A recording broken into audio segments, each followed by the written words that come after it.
High, আজ চলে এসেছে একটি খুবই বিউটিফুল প্লান্ট। দেখলে মনে হবে প্লাস্টিক, দেখুন, কিন্তু না, এটি প্লাস্টিক না, মনে হবে অর্নামেন্টাল প্লাস্টিক প্ল্যান্ট, কিন্তু না, এটা অরিজিনাল একটি প্ল্যান্ট।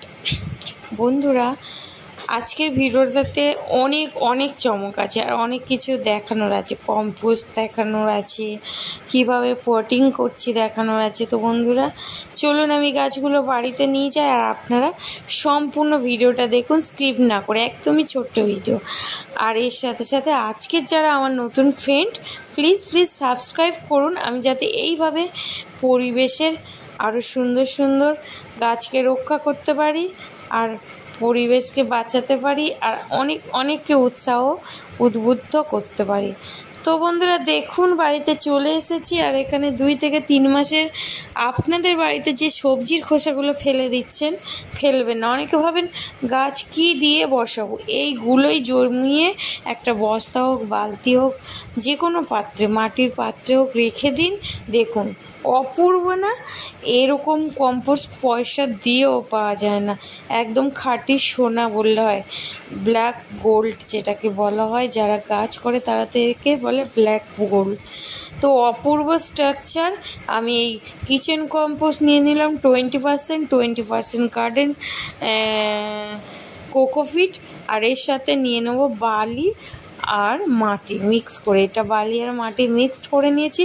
এবার সমস্তটা খুব ভালোভাবে মিক্স করতে হবে, কোথাও বেশি না, কোথাও কম না, একদম সফট একটা ভুরভুরে মিডিয়া করছি। কারণ ওই বেবি প্ল্যান্টগুলো যখন তুলছিলাম দেখছিলাম যে ওগুলো পাতা পচার মধ্যে খুব সফট জায়গায় গ্রো করেছিল, তো তার জন্য এদের একটা সফট মিডিয়া দিতে হবে। আর দেখুন, এখানে তো 100টারও বেশি গাছ এনে ফেলেছি।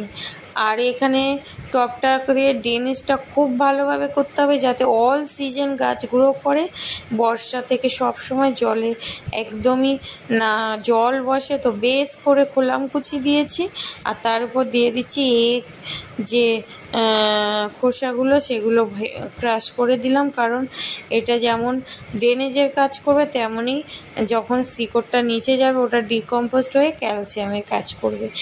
আর মাটির মধ্যে কিছু নিম পাতার কাঠি আমি কুচিয়ে দিয়ে দিয়েছি। তো বন্ধুরা দেখুন, আমি মাটিটাকে সম্পূর্ণটা ভরে দেব, কারণ এতগুলো গাছ খুব সুন্দর করে বসাবো। এরপরে আর এখানে মাটিও দিতে পারবো না, কম্পোস্ট না। পরে যখন গাছ গ্রো করবে, আমি এখানে শুধুমাত্র লিকুইড খাবার প্রয়োগ করতে পারবো। পুরো মানে টব ভরে আমি এখানে দিয়ে দেবো এই গাছ। তো একটু সময় লাগবে, সমস্তটা লাগিয়ে ফিরে আসছি। গাছগুলো সম্পূর্ণ লাগিয়ে আপনাদের সামনে দেখাই যে কত সুন্দর একটা লুক ক্রিয়েট করছে। বাড়ির যদি ডেকোরেশনে একটা সুন্দর টবের মধ্যে করে, তো কত অপূর্ব লুক ক্রিয়েট করবে। আপনারা তো কত কিছু দিয়ে ঘর সাজান, কিন্তু এরকম রিয়েল গাছ দিয়ে ঘর সাজানোর মজাই আলাদা। আর যখনই মন খারাপ হবে এই গাছটিকে দেখতে পারেন। আর আমার ছেলে এত ভালোবেসে ফেলেছে যে এর মধ্যে হাত বুলিয়ে যাচ্ছে, ওর স্মাইল দেখে তো বুঝতেই পাচ্ছেন কতটা খুশি। আমারও ভীষণ পছন্দের এই গাছটি। তো চলুন, এই গাছটি তো লাগিয়ে ফেললাম, বাকি আর কয়েকটা গাছ আছে। আর যে কিচেন কম্পোস্টের ছাঁকার পরে, চালুনির পরে যে গোটা কম্পোস্টটা ছিল, ওটাও কম্পোস্ট করা যায়, বাট আমি ওটাতেও গাছ লাগিয়ে দেখতে চাইছি ওটা কীভাবে গাছ গ্রো করে কিনা। সুন্দর যদি গ্রো করে, তো আমি এরপরে ওগুলো দিয়েই গাছ গ্রো করতে শুরু করে দেবো। কারণ এত গাছ লাগানো হয় যে কম্পোস্টের অভাব পড়ে যায়। তাই জন্য আমি এটাকেও লাগিয়ে ফেলে আমি দেখব যে এটা কিভাবে সাকসেস হয় কিনা।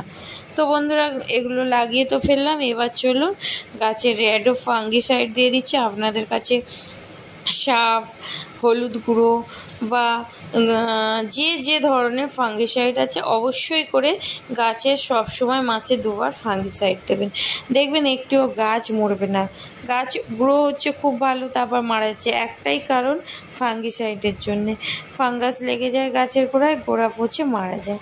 তো বন্ধুরা, দিয়ে ফেললাম। তো আজকের মতো এইটুকু। সবাই ভালো থাকুন, সুস্থ থাকুন।